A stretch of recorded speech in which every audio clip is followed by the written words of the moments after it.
کبھی آپ نے سوچا ہے کہ صرف 3 جملے ایسے ہوتے ہیں جو اگر کوئی آپ سے کہہ دے تو آپ کا دماغ، آپ کا دل اور آپ کی روح اس کے قابو میں آ جاتی ہے۔ آپ اپنی مرضی کے مالک نہیں رہتے بلکہ اس کے غلام بن جاتے ہیں۔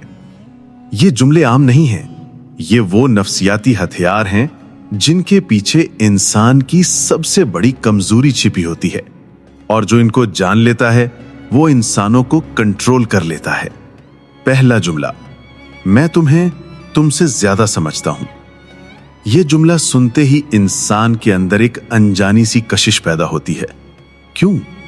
کیونکہ ہر انسان چاہتا ہے کہ کوئی ایسا ہو جو اس کے دل کے راز سمجھے، جو اس کے درد کو بیان کیے بغیر پہچان لے۔ جب کوئی یہ جملہ کہتا ہے تو آپ کا دماغ فوراً یہ مان لیتا ہے کہ یہ شخص میرا اپنا ہے، اور یوں آپ اپنا اختیار اس کے ہاتھوں میں دے دیتے ہیں۔ دوسرا جملہ، اگر تم نہ ہوتے تو میں کچھ بھی نہ ہوتا۔ یہ جملہ آپ کے اندر ایک ذمہ داری کا بوجھ ڈال دیتا ہے۔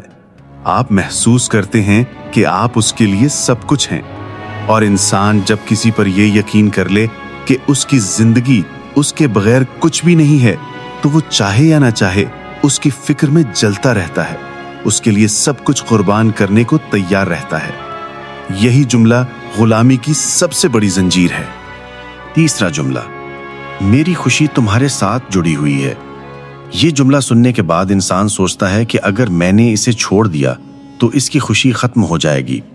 یہاں سے احساس جرم جنم لیتا ہے، اور یہی احساس جرم آپ کو باندھ دیتا ہے۔ آپ اپنی خوشی، اپنی آزادی قربان کر دیتے ہیں صرف اس لیے کہ کہیں سامنے والے کو تکلیف نہ ہو، اور یوں آپ اس کے قیدی بن جاتے ہیں۔ چاہے جسمانی طور پر آزاد ہوں لیکن ذہنی غلامی شروع ہو جاتی ہے۔ یہ 3 جملے سننے میں عام لگتے ہیں، لیکن یہ اتنے طاقتور ہیں کہ انسان کی سوچ، اس کی آزادی اور اس کا مستقبل تک بدل سکتے ہیں۔ یاد رکھو، اگر کوئی تمہیں یہ جملے بار بار کہے تو وہ تمہیں محبت نہیں بلکہ ذہنی غلامی کی زنجیر میں جکڑ رہا ہے۔ محبت کبھی غلامی نہیں بنتی، محبت آزادی دیتی ہے، لیکن نفسیاتی کھیل ہمیشہ قید میں ڈال دیتے ہیں۔